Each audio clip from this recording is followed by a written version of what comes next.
Green Line Breakdown, episode 15. Ladies and gentlemen, I'm your host, David Frula. Welcome to the post All-Star break. We are gearing up. We are getting ready for April. The Boston Celtics are second seed in the East, poised to make a run. Everybody thought we were down. Everybody wanted to tank for AJ DeBonst or Cameron Boozer or one of these other guys. They wanted us to lie down, take a beating for a year, and we refused. We stepped up. We will not participate in an NBA season when it comes to play. We are the 18-time championship Boston Celtics. 2024 Boston Celtics NBA champions. There is nowhere to run.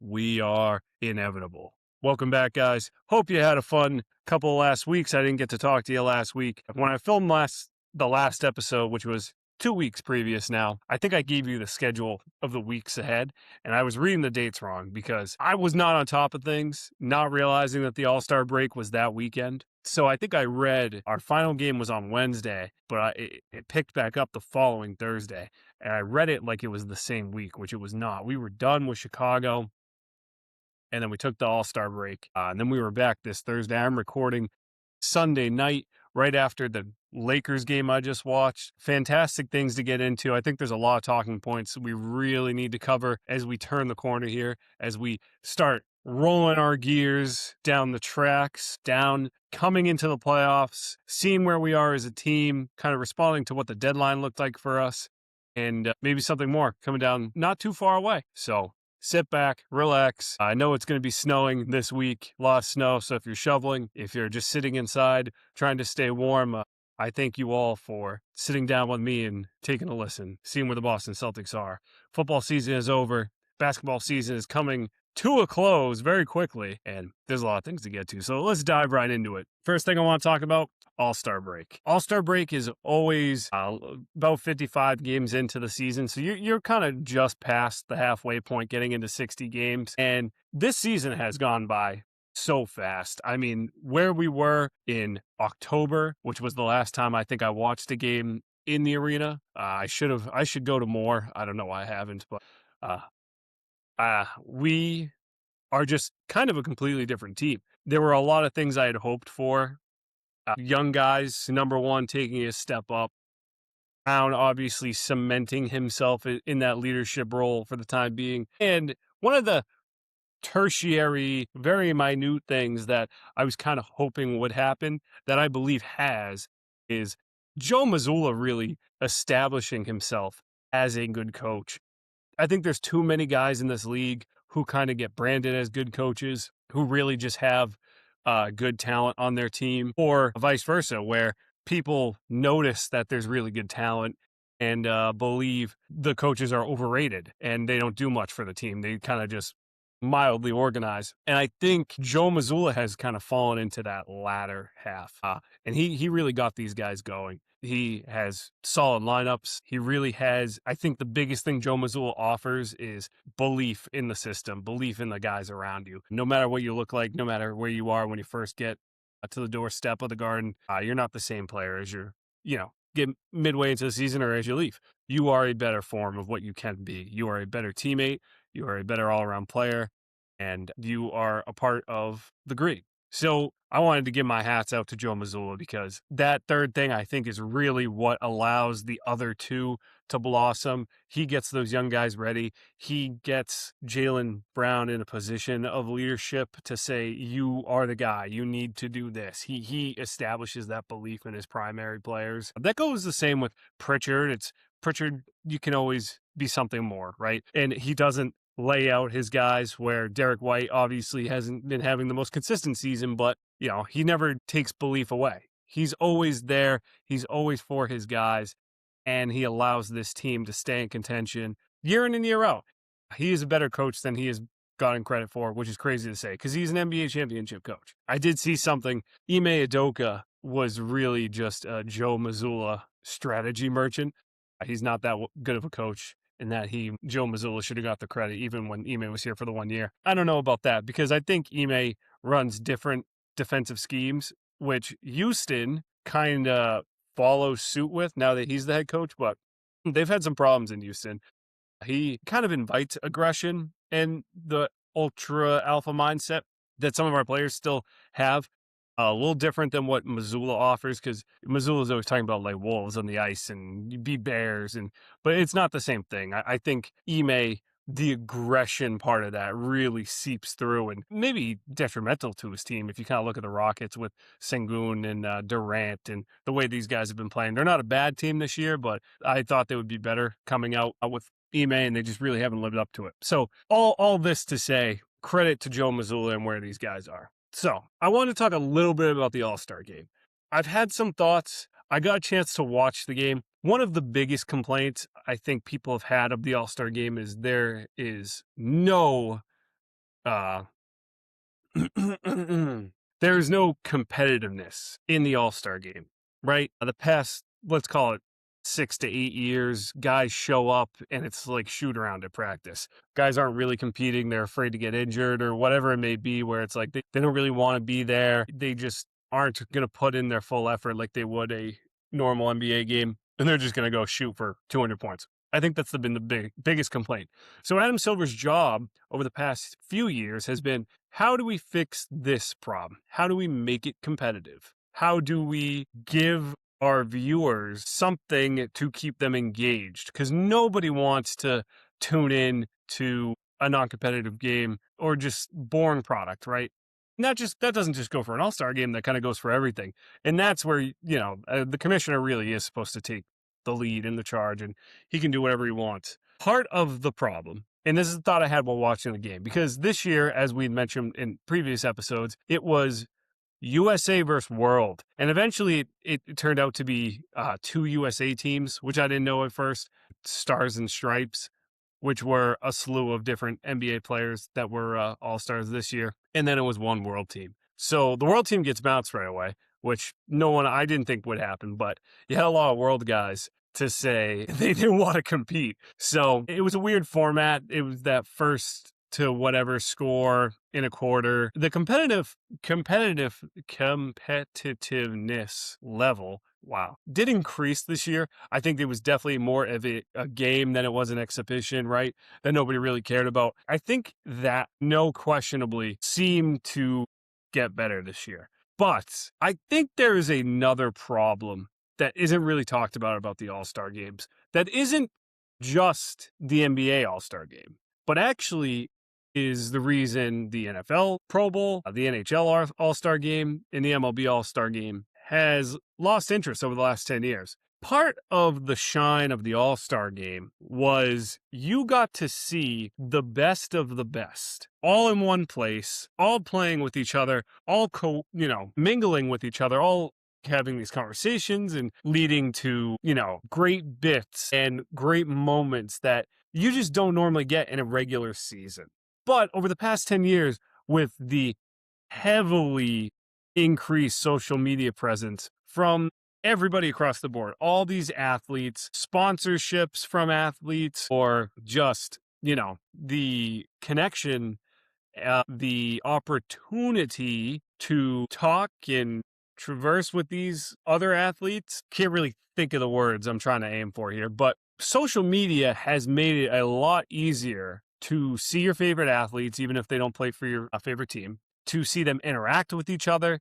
There's a lot more people working out with each other. This is also partly caused by the decrease in animosity towards other players, where Celtics and Lakers players would never talk to each other in the offseason. They wouldn't work out with each other. They would do none of that, right? That is the guys you hate. And that doesn't really exist anymore in the modern professional sports leagues, right? Partly, minutely, but for the most part, they don't hate each other like they used to. So they're more willing to go to events with each other. If you're an Adidas player, and they're not saying this is the truth, but for example, so let's pretend Jason Tatum, who is a Jordan guy, and I don't know who's Jordan on the Lakers, but let's just say DeAndre Ayton. I don't know. If they're both Jordan athletes, yeah, they're Lakers and Celtics, but yeah, you're a Jordan athlete. Let's go to a meet and greet. Let's do this together. Let's have a workout together, whatever it may be. There's way more of that across the board. So you are exposed to these players mingling with each other. Instagram, you constantly see their lives. You just have more exposure across the board, whatever it may be, through sponsorships, through games, through exhibitions, through the summer league pickup games that they do. Where the All-Star game back in the early 2000s and previous years, you just didn't get that. So seeing them all together in a room or a field or whatever it may have been was a highlight of the year. It was, wow, this never happens. These guys live their own lives. We don't see them much outside of the current game structure, the regular season into the playoffs. But now you see them all the time. So when it comes to the All-Star game, it almost kind of feels like, cool, it's like the rest of the season.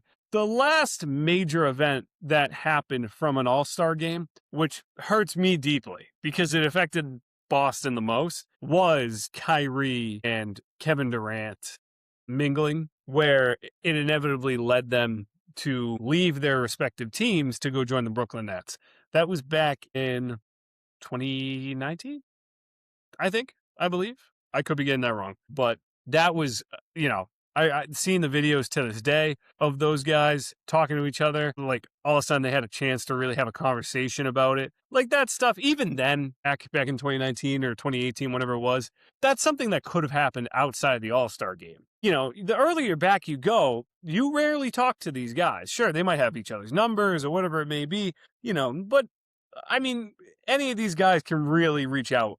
They can tweet at each other. They can DM each other on Instagram, whatever it is. It's just a lot more common. It's a lot less shine than what it used to be. So part of the problem, like we mentioned before, is the competitiveness of these games, which definitely has gone down. But there are ways to revert that, and they've attempted, and it partly went up this year.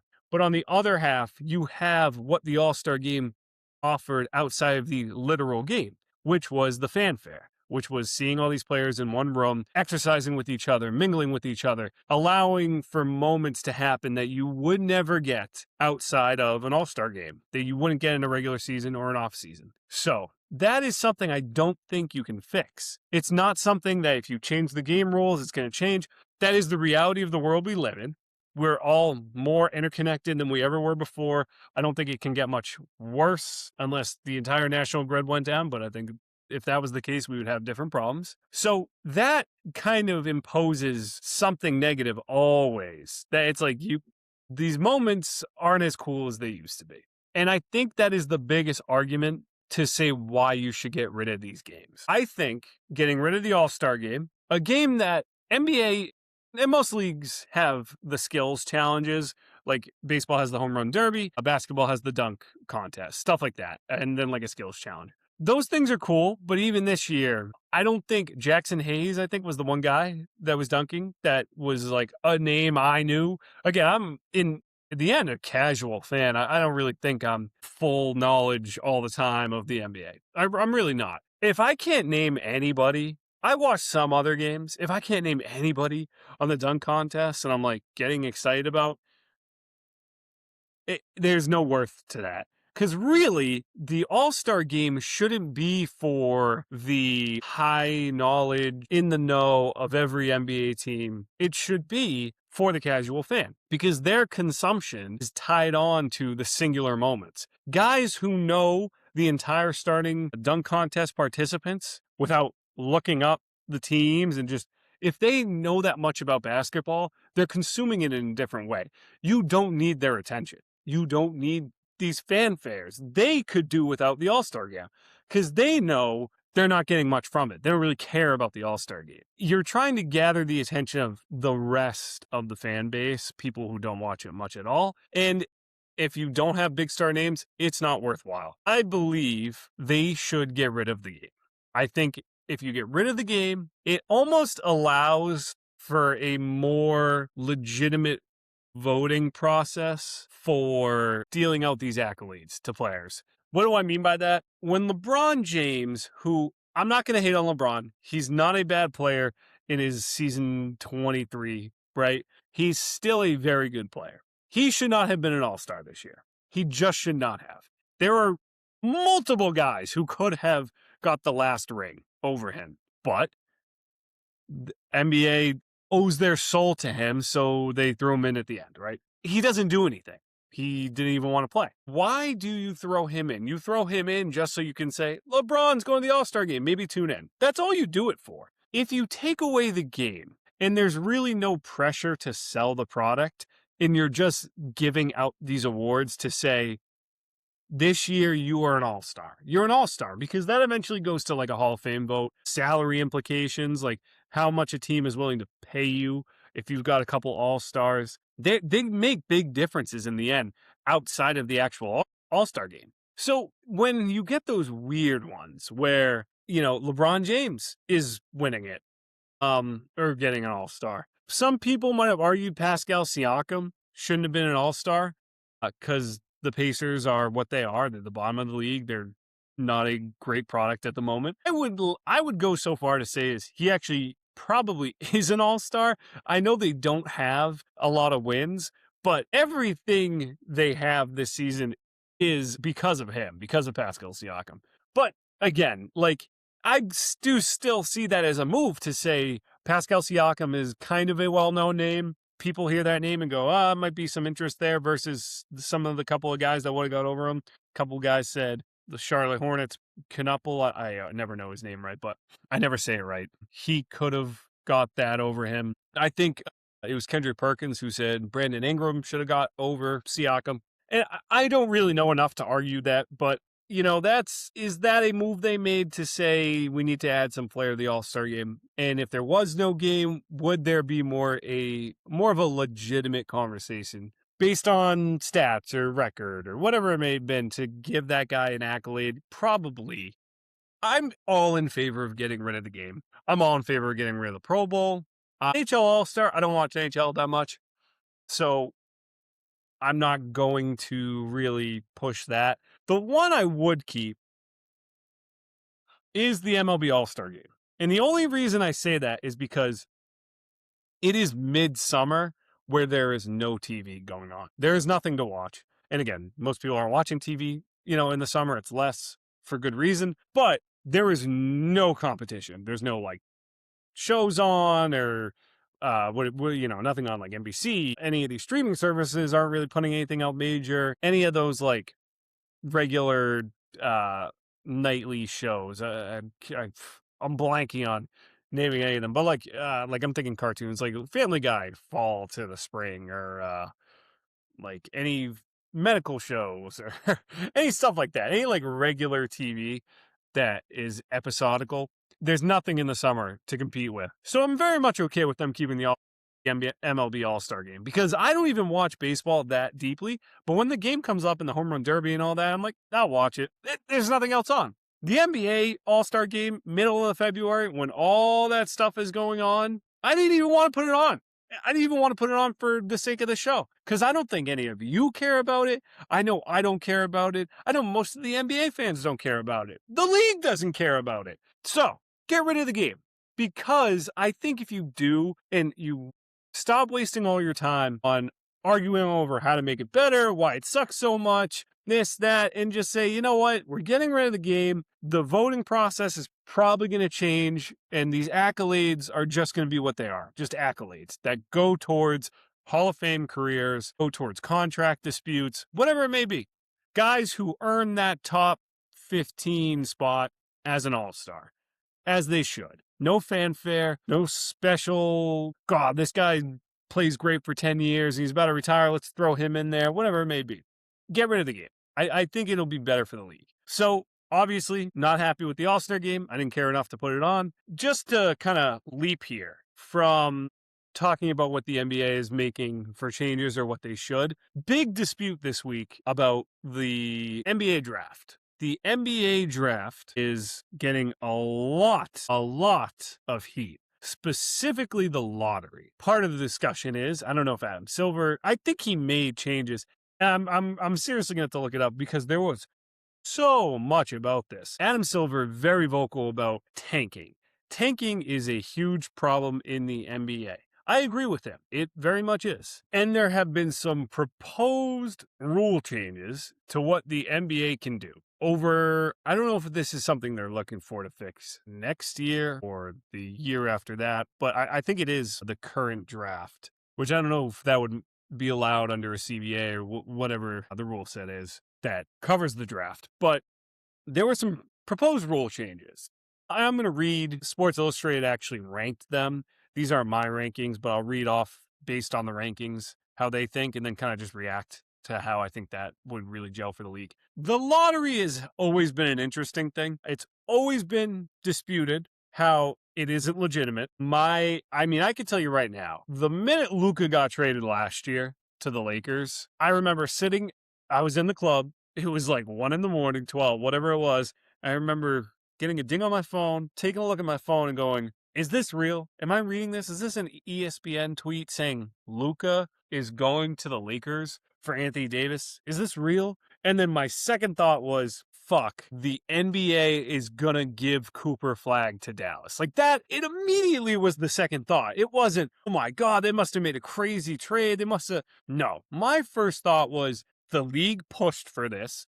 They're trying to make the Lakers, like LeBron's not doing enough for the Lakers apparently. So they're gonna get Luka to LA for LeBron. He can try to get one more in. Luka's the heir apparent. When the Lakers are, I'm going to say it, when the Lakers are good, the NBA is more profitable because Boston is the same way. When Boston is good, the NBA gets more exposure. There are teams in the league that need to be good for the NBA to flourish. It's really cool when Sacramento's a good team. That 1 year, like 3 years ago, when they were good, really cool season. They don't need to be good for people to tune in. When the Celtics suck and the Knicks suck and the Lakers suck, when the Spurs were down, Spurs are, a big Texas team, like those big market teams that are usually consistently good. Oh, the Warriors, when the teams with track records, right? The Warriors were really in a weird spot when Durant left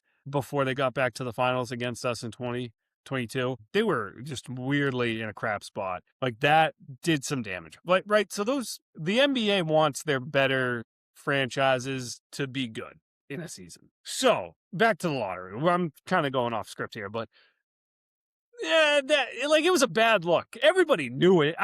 This isn't like me. Oh, I called it. Like everybody thought the same thing. It was so obvious. It was like Dallas is not going to be good. Like AD is going to get hurt the minute he gets into Dallas. He did. Kyrie was hurt. It was like, oh, they're going to get at least okay odds. And I still think they had like the 12th best odds to get the number 1 pick. And of course they got it. I remember when the fucking balls dropped, I was in the gym and they go to like, it's weird how they do that show, but it's like a 30-minute show where they pick up the ping pong balls. And I remembered like Dallas was in the top 5 and they went to commercial break. I'm like, they're going to give it to Dallas. Everybody knew it. I don't think the lottery has ever been legit. They made the lottery so Patrick Ewing could go to the Knicks. Like that's the whole reason the lottery was created, because they were like, we need this really good player to go to one of our bigger franchises. That's exactly what it's for. You can't convince me otherwise that it's not legit.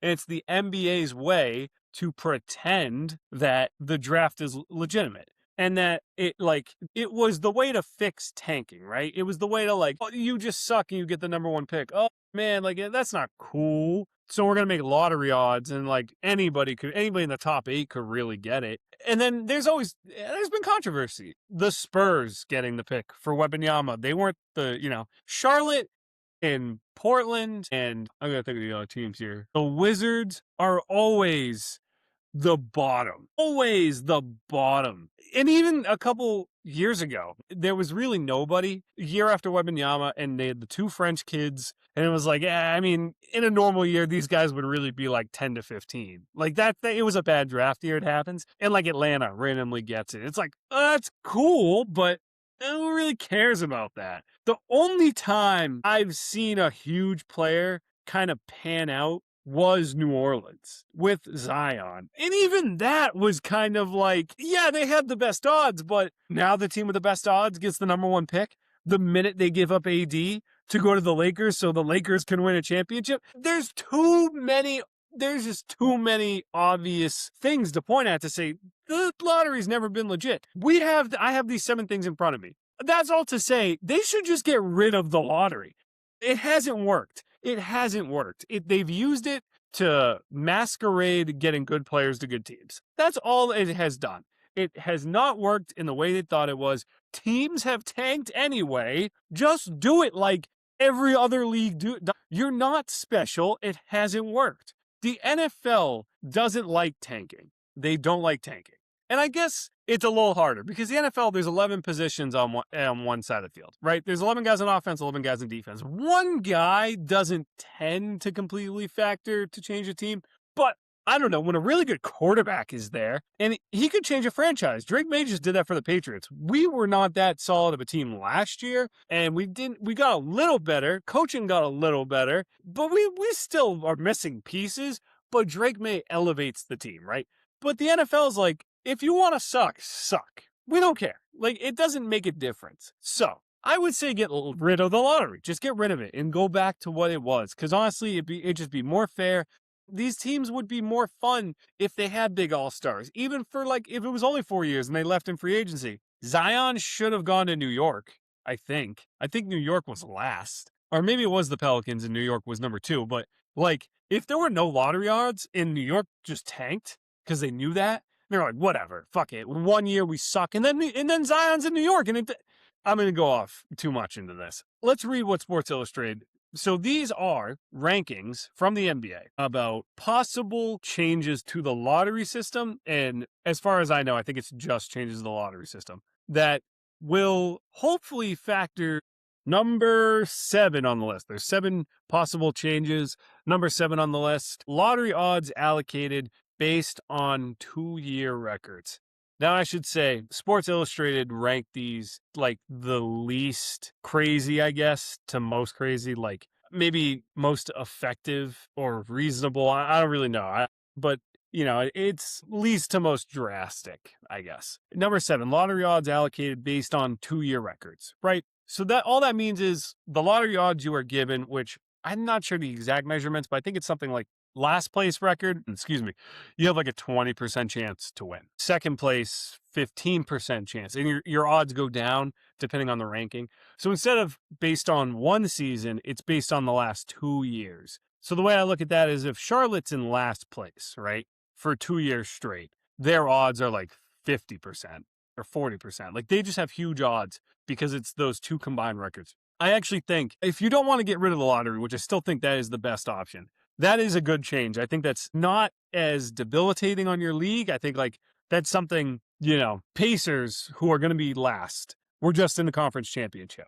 They lose Halliburton, obviously, but like Halliburton comes back, they're going to be a really good team. So all of a sudden, friggin' Pacers get Cameron Boozer and AJ DeBonsta just because one of their guys gets hurt. And the Celtics were looked at in the same way. Like, Tatum's gone, we should really tank so we can get one of these young guys. Yeah, maybe moving to 2 years is something more effective because that really is more statistically likely for those bad teams to get good players. You know, New York has a bad year and all of a sudden they get a really good pick. You know, Dallas only has one bad year after the finals and all of a sudden they get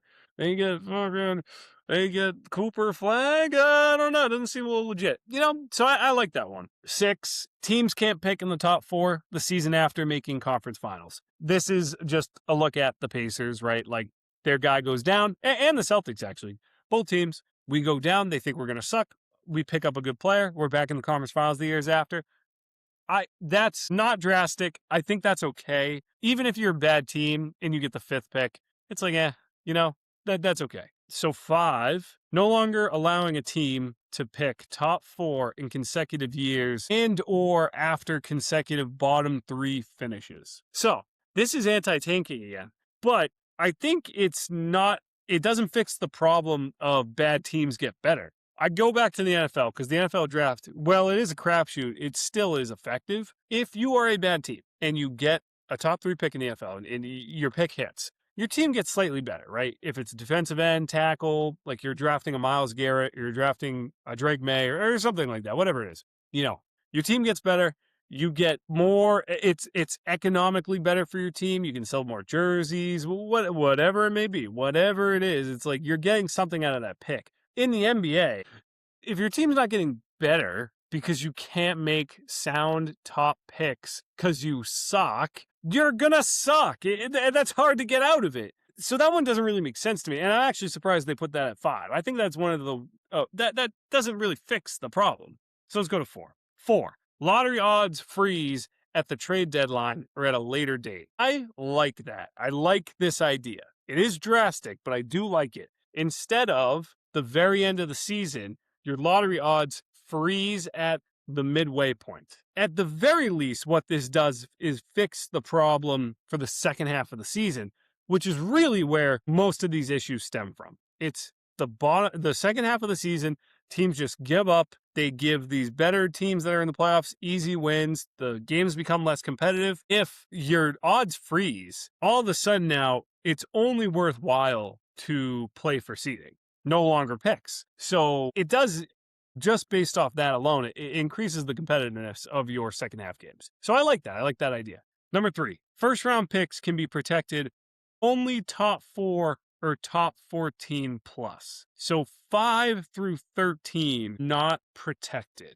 I don't actually, I think that's been because of like the increased pick trades, or how they put in this article as greasing the wheels. So yeah, we got really good players we want to swap, but our player's a little better. Throw in a top protected pick. It's got to be protected though. Yeah, there's been too many where it's like top 8 protected. It almost limits what the lottery can actually do, because it's like, oh, well, like if the Celtics have a top 14 protected pick, maybe that's too high. Let's call it top 7. But they traded it to whatever, Warriors. And all of a sudden it comes out of the top 7. It's like, yeah, it's kind of a sucky pick now. It's not worth as much. It limits what can happen in the lottery. I'm not super knowledgeable on that, so I can't really say whether that would have a lot of effect. Number 2, lottery extended to include all play-in teams. I think that's a bad idea. I think that makes the lottery worse. I think you should limit the lottery spots. So the lottery's only like top 4 maybe, and then I don't even know if that, at that point, get rid of it. See, I don't like any of these ideas. I still think getting rid of the lottery is the best. And number 1, what Sports Illustrated believes is the best or most drastic change that was recommended is flatten odds for all lottery teams. Even odds for the number 1 pick. Again, I still think getting rid of the lottery is better than that. Why will it? I guess their motive is, can we get rid of tanking? Which of these changes that so that these teams don't tank? I guess if you're looking at that perspective, flattening the odds, I don't know, teams are still going to tank. Like, it's like teams, I think, would still believe it's like, well, whatever. It's worth it just to see if we're hell. It would almost, I think, increase tanking. No, I don't know. I'm kind of running in a mill here. Like we're walking in circles, but I don't think any of these changes are necessary, because you could just get rid of the lottery and go back to the normal system that every other professional league goes by and works. And it works. Teams get better when they just know what spot they're going in. It almost limits them. Like the lottery's not too earlier than the actual draft, but it's like, we're picking 3. It allows more opportunity for trades, trading in and out of picks, and I don't know, getting more studying on film on players, and I don't know, decision making is always a crapshoot in the draft, but still, it's like, I just feel like they're doing so much. To move on, because I feel like we've talked about a lot of what the NBA can change, let's get back into the Celtics. Short week, couldn't talk a lot about them much, but I think just because we only had 2 games, it really 2 good games against maybe one team that kind of sucks. I think the Warriors suck. No Curry. And one thing I do want to say is, I don't think the Celtics will ever let Steve Kerr get off easy. Man, I feel like we whip the shit out of the Warriors every time we see him now. I don't know if that's the finals loss or if that's because of the Team USA stuff. Man, it was belt to ass with the Warriors on Thursday. We dominated for 3 quarters. I'm not going to get too bad in the statistics here because, man, we whooped those boys. Oh, we whooped them good. That's all I'm going to say. Oh, yeah. We dominated them. Guys, a lot of the young crew stepped up. Pritchard's playing great. And I'll add in, Pritchard's back to rotating off the bench with Shireman or Hauser seemingly taking that spot. And since Missoula made that change, Pritchard's averages have gone up. I do not get how that makes any sense because while Pritchard is technically coming off the bench, he gets more minutes than those guys by the end of the game. So, are you really a bench player just because you didn't start the first 4 minutes? Like, what's the mental thing there, Pritchard? Like, and I'm not a basketball savant or even like a good enough fan to say, like, there's a difference between 5 minutes off the bench versus starting a game. I don't really know. But his averages went from like 16 points a game to like 24 points a game just from coming off the bench this season. I don't get it. I really don't. But stick with it because it works. If it works, there's no point in changing it. I love to see it. We whooped the Warriors. I'm not even going to look at the score because we just beat the hell out of them. And like I said, we just got off Lakers. Celtics, Lakers. It is a crime we only get 2 of those in a regular season, right? Like we get 1 game in Boston, 1 game in LA. The teams are good right now. And I hate the Lakers, but Luka, LeBron, Austin Reeves, DeAndre Ayton, Vanderbilt, Rui Hachimura. Like, the Lakers are a good team. I think they're maybe 5 or 6 in the West, 4, whatever they are right now, but they're kind of like in the middle there. They're not like the Spurs and OKC, but they're right there. They're a good team. And the Celtics are a good team. They should play more than twice. Now, I don't know if you remember this. If you guys, you guys watch every episode. I know you do. I know you guys enjoy this so much. You watch every episode. But the last time the Celtics and Lakers played in Boston, Luka and LeBron did not play. Both of the best, I won't say best players on the team, but most known players on the team did not play in Boston.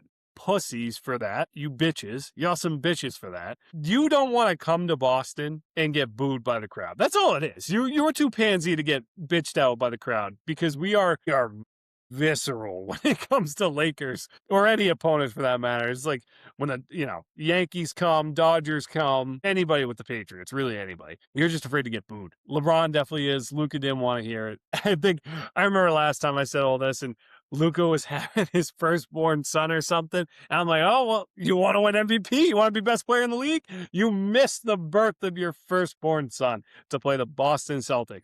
I don't care. And then LeBron was being a bitch.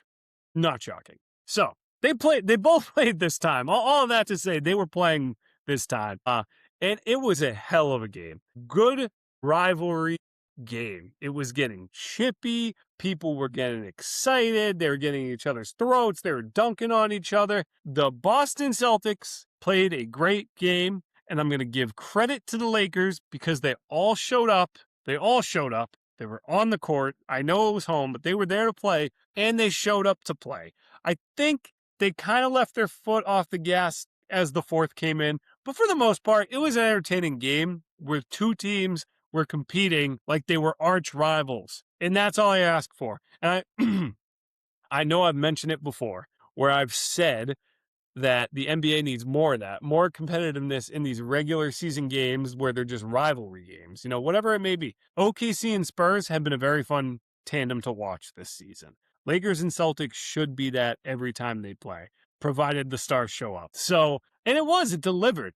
Pritchard had a fantastic game. Pritchard and Brown had like 64 points and the bench had 44 some point in the third quarter, towards the end. I mean, they were playing out of their minds. The refs were holding the whistle. Both sides. I think it was both sides. And the Lakers were kind of being whiny about it. It's like, oh, they're letting everything slip.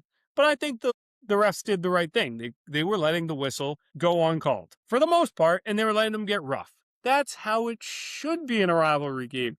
That's a game that we want to watch. Boston versus the Lakers. Let them punch each other in the fucking crotches. I do not care. I want to see it happen. And for the most part, we did. And we got out with a win. Couple of things. Starting lineup, like I mentioned before, right? So Keita's been starting at center, letting Vooch come off the bench. That's been working out. I think when we were looking for center talent, believe Keita is a good spot. He just needs to play a little less minutes. But if you have another Keita, that would be great. I think Vooch is perfect. I think it's working out well. The height really has helped because I think we were just getting dominated by height.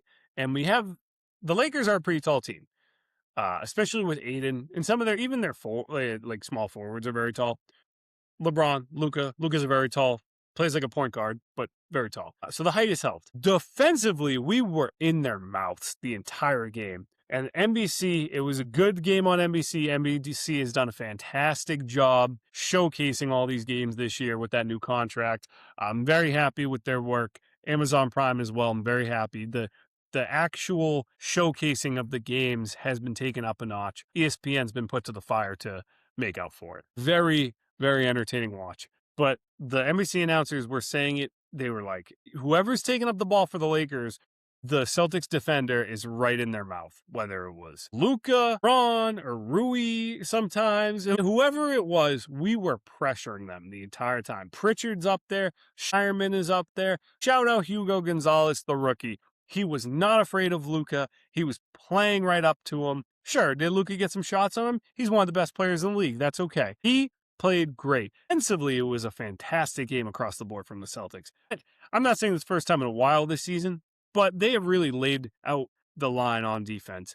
They're aggressive. They're picking the ball out of guys' hands. They're making plays when nobody's watching. It's just fantastic to see. The offensive efficiency coupled with the defensive prowess is the reason we are in the spot we are right now. Number 2 in the East. When Tatum comes back, we really are going to take a step because when you play a sound, complete game, it's easy to add guys into that.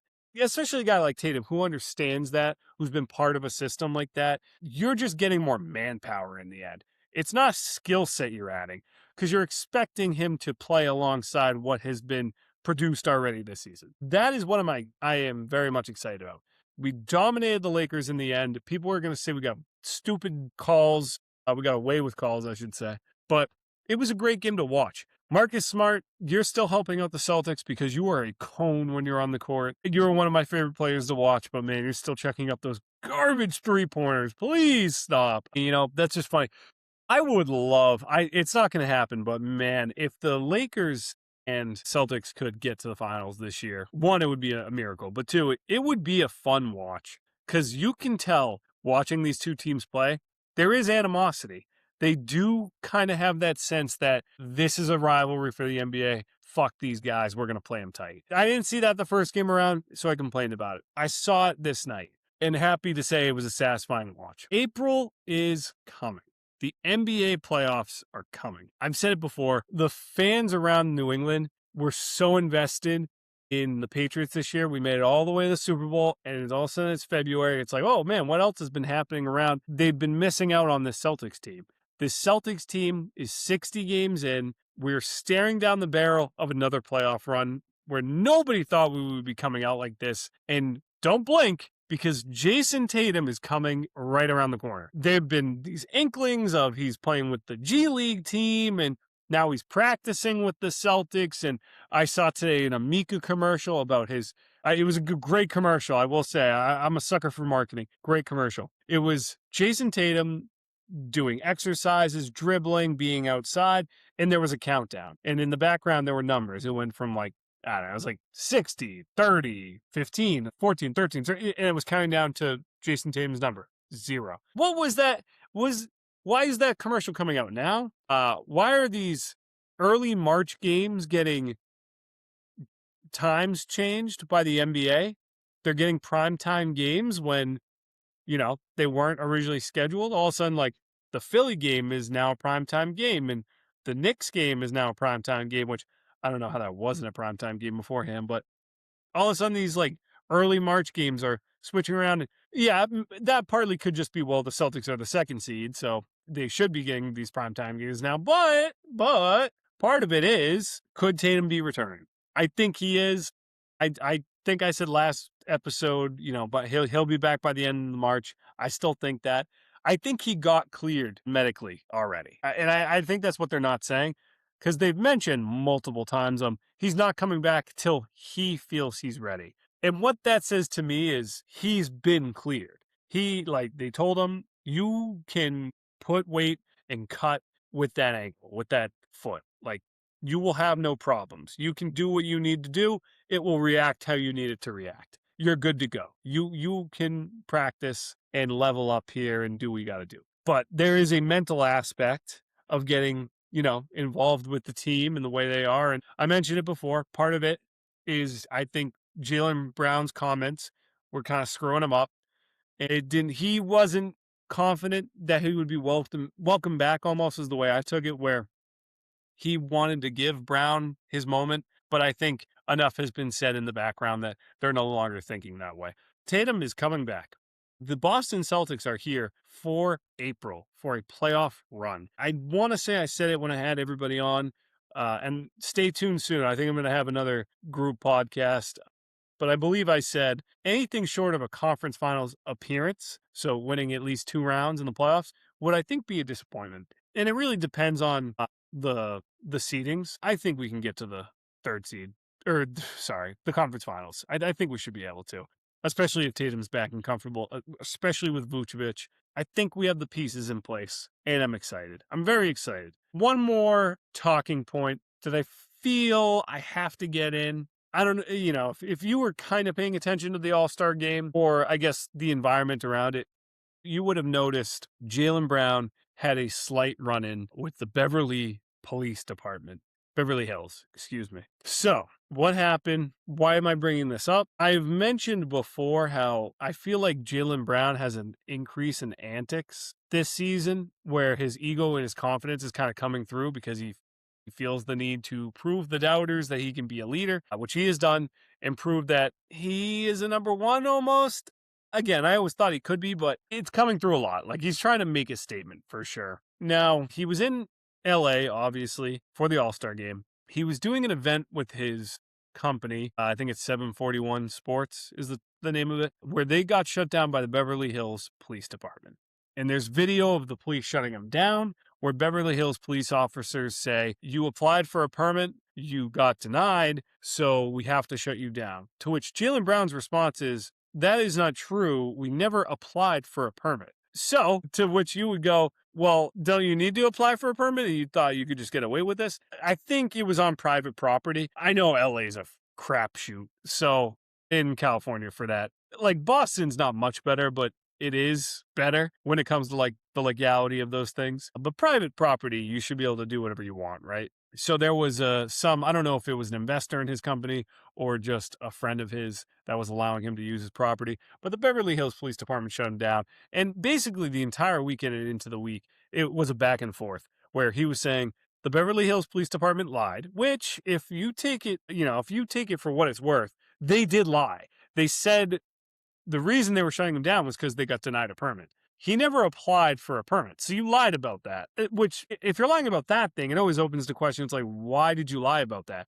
You could have just showed up and said, you didn't put in for a permit. Yes, this is private property, but we have our rules here, and this is a big event where you probably needed to have. Like, they didn't say any of that. It was weird. The cop really didn't stand on his business and kind of just said it's above my pay grade. The whole thing was weird. Finally, they apologized to Jaylen Brown, and Jaylen Brown went and said, I don't really care. You cost us a lot of money, which they did. An apology doesn't do much. And I don't know if he's going to keep going on with this, but I point that out just to say, like, I've been saying, he's been really pushing on, he's been letting his ego show, his confidence is shown. I don't know if this is tied into that. I want to kind of back him on this. This goes back to his draft, where one of the comments made about him as a player in the draft was he is too smart. He will cause problems for your NBA team because he is a smart player. He's confident about how smart he is and whatever else was said, right? Like, it was just like, he's too smart for his own good was essentially what they were saying. Terrible look. If you were saying that as a GM or coach, whatever it is, it's like, you can't handle that guy. That's what that says, is like, you are not built to handle a smart professional player. What are you, a baby? Like, sure, he's smart. You're going to have issues because things are going to conflict, but you're basically just saying, I'd rather a dog that just listens to everything, right? It's like, oh, they're humans. It's going to happen. Jaylen Brown, I respect him for what he is. He is an intelligent player. I don't think everything he says is crap. I just think sometimes it is very, like, egotistical the way he says things. But I'm going to back him in this on this Beverly Hills stuff. I wanted to address it because it kind of adds into everything I've been saying, where he's trying to prove a point. He feels like people are against him, which part of that is true. So, but part of it's also part of a leadership role is you're kind of supposed to block that noise and worry about the team. I don't know if he's completely living up to that. I'm very curious how it's going to be when Tatum gets back. The closer we get to Tatum's return, the more comfortable I think I'm getting. Where again, we don't know what Tatum's going to look like, so I'm fine with Brown holding that primary role for the end of the season. I'm more really concerned about the offseason into next year when Tatum supposedly would get back to normal, hopefully. But it's all up in the air. We have a lot of things to be excited about. Tatum's return, playoffs are inching closer. We are in good position. The team is looking good. We are playing great basketball, defensively, offensively, all around. I'm loving the grit and determination I'm seeing from these guys down the stretch, and I'm just getting really excited. Go and watch Celtics basketball. What is the week ahead for this team? Are there any statement games? Are there any the deeper we get and the closer we get to the playoffs, it's harder for me to say, well, there's this game is a must-win game to prove to people. I think the respect is there. I've heard more media say the Celtics team is complete. They are playing above what was expected and they deserve respect. I think we're there, but this is a West Coast trip. We won the first game against the Lakers. It's just as hard down the stretch. Tuesday against the Suns, 9 o'clock. They're all late games, and I hate it, but it is the West Coast. Denver, you get a back-to-back from the Suns, and then Denver on Wednesday at 10 o'clock. So go 3 and you got the Lakers, get the Suns, get the Nuggets, and then you're back on Friday against the Nets, one of the worst teams in the league, but you lost to them. So don't sleep on this team. And then Sixers on March 1st on Sunday. That is an 8 p.m. game. My guess is I will record next week's episode before that game. So I'll cut that off there as the week. The week after is really the one to look for because that is potentially Tatum's return with March 6th Mavericks, March 8th Cleveland, March 10th against the Spurs, and March 12th against the Thunder. That's kind of like the timeline where I think they might return as of right now. But, good All-Star break. The team looks like they got some good rest. They came back out flying, which is, you love to see it against the Warriors and the Lakers. Great competitive game, great all-around basketball, and things are just looking up from here. Thank you guys for taking the time to listen. I expressed my joy of how this podcast has been going this season. I don't know about the quality. I don't invest a lot into a camera or a microphone or the software I use. I think I do just enough just to get out of here, just to give you guys your weekly reports. I hope you're enjoying listening to these through whatever it may be. Staying warm, shoveling snow, trying to get through this miserable winter. Thank you guys for taking another listen. And don't worry, because I will be back next week for you. Go Celtics.